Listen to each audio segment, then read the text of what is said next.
Welcome back for part 2 of the San Miguel mission. Oh. There's no nice way to say the fact that the gentleman posse were stupid and idiots, but because that's just how it is. Honestly, that's just literally how it is. And I will tell you, as soon as they left the mission, fleeing the murder site and what I picture to be more of a slow walk, they stay at Petronio Rios' place, which, if you remember, is the dude that bought the mission with William Reed. So they're buddies. And at this point, obviously, he doesn't know that his entire buddy's family, including his buddies, been brutally murdered by the guys now staying at his place. Actually, we're going to kill Petronio Rios too, but then decided they should get out of there. They're like, no, we should keep moving, but not before one of Petronio Rios' helpers noticed that one of the guys had an earring that looked a lot like one of William Reed's wife's earrings. And that is exactly the kind of trail that followed these guys. 2 different people, including a postman, stumbled upon the bodies at the mission, and then it spread like wildfire. Everybody knew, oh crap, there's some crazy axemen with gold that are just like roaming the countryside and could kill any of us at any time, because I think at this point in my mind, everybody has gold. Everybody's getting so pissed off because nobody's able to find these guys that eventually this guy named Cesario Latiade, if that's how you pronounce his name, basically says, yo, as citizens, we need to find these people, because if we don't, they're gonna kill us and take our gold. And what's more important than our life? It's our gold. So a 37-person posse forms together. Think of like the Salem witch trials. Like, think of that in your mind. That is what happens. And they end up finding the guys on the crest of Ortega Hill. Sam B was mortally wounded by a gunshot. And I think he actually ended up killing one of his buddies too on hours of fire. One of them jumped in the water thinking he'd escape, but he definitely drowned. And 3 of them one of them was injured and the other 2 were just captured and eventually confessed to everything. When the 3 dudes were captured, Mexican government still was controlling that part of California. And so they were sentenced to hang. But shortly after, the statehood happened in 1850, in which case they couldn't really do anything about it. They couldn't really go with the Mexican government's ruling of what to do with these guys. So they kind of were in this limbo for a while until Colonel Mason of Monterey just could not take it anymore and was like, screw this.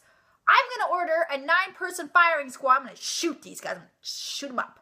So they did. So some of the guys died. They died by firing squad, which I think is a lot more humane of a death than they gave the William Reed family, which is not, in my mind, justice. But let's just all hope that they're in the 7th layer of hell. But seriously. The mission after the murders was vacant for a long time, and eventually it became a saloon and a hotel and then retail shops, and that is kind of when the sightings started happening at the mission.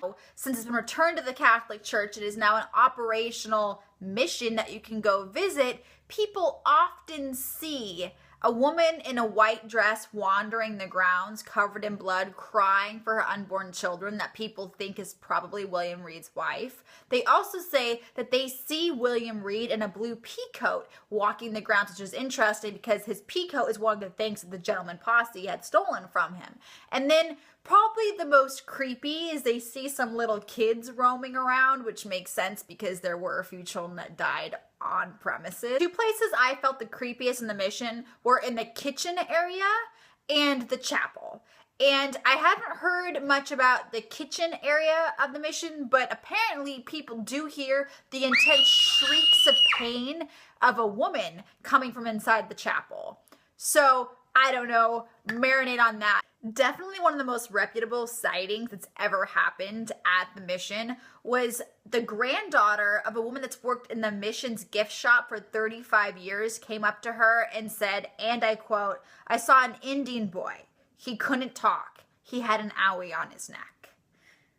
I do have a little tiny bone to pick with the mission, and that is, even though set aside the horrible fact that in the cemetery there is pits of thousands of Indians buried underneath the more topsoil cemetery, the entire William Reed family is also buried there in an unmarked grave. And it's such a poignant part of the mission's history. And I feel like that's a total disrespect to this horrible incident that happened at the mission and is now literally quite seriously reliving those moments every night with these ghostly activities. They could at least have given them a marked grave.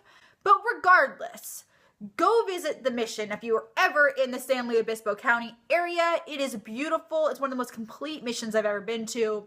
There's a vibe of sorrow, but it's great. You will learn something. Thank you for tuning in to both parts of the San Miguel Mission Macabre Monday episodes. Please share with fellow creeps. Thank you again so much. I support and love all of you. Chin chin.